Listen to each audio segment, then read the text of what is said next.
కొన్ని సినిమాలిచ్చిన కాన్ఫిడెన్స్‌తో ఎంత దూరమైనా దూకెయ్యాలి అనిపిస్తుంది.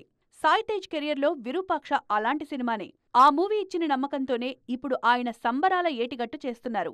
రాయలసీమ బ్యాక్‌డ్రాప్‌లో తెరకెక్కుతోన్న ఈ సినిమా మీద మామూలు ఎక్స్‌పెక్టేషన్స్ లేవు. 'విరూపాక్ష'క బాప్‌లా ఉంటుందనే ఫీలర్స్ వినిపిస్తున్నాయి మెగా కాంపౌండ్‌లో. 'విరూపాక్ష'ను తెరకెక్కించిన కార్తీక్ దండు ఇప్పుడు నాగ చైతన్యతో సినిమా చేస్తున్నారు. థింక్ డిఫరెంట్ అనే కాన్సెప్ట్‌ని నమ్మే కార్తీక్ ఇప్పుడు చైతన్యతో చేస్తున్నది సోషియో ఫ్యాంటసీ సబ్జెక్ట్. స్క్రిప్ట్ ఊహాతీతంగా ఉంటుందనే టాక్ ఆల్రెడీ స్ప్రెడ్ అయింది.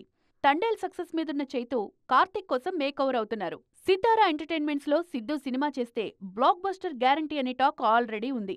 ఇప్పుడు ఈ కాంబోలో తెరకెక్కే కోహినూర్ మీద కూడా ఎక్స్పెక్టేషన్స్ హై లెవెల్లో ఉన్నాయి. కోహినూర్ అనే పదంలోనే ఏదో పాజిటివిటీ వినిపిస్తుంది. అలాంటిది సిద్ధు ఆ టైటిల్ తో మూవీ చేస్తున్నారంటేనే భారీగా ఎక్స్పెక్ట్ చేయొచ్చంటున్నారు ఫ్యాన్స్. విజయ్ దేవరకొండ చేతిలో ఉన్న సినిమాలన్నీ సంథింగ్ స్పెషల్ సబ్జెక్టులతో సిద్ధమవుతున్నవే. ఈ మధ్య టీజర్తో మెప్పించిన కింగ్డమ్ మాత్రమే కాదు, నెక్స్ట్ లైన్లో ఉన్నవి కూడా ప్రేక్షకుల ఊహాతీతమైన పాయింట్లే. మీరెంతైనా ఊహించుకోండి, అంతకు మించే ఉంటుంది బొమ్మ అంటూ బౌండరీలు బద్దలు కొట్టడానికి సిద్ధమవుతున్నారు యంగ్ హీరోలు.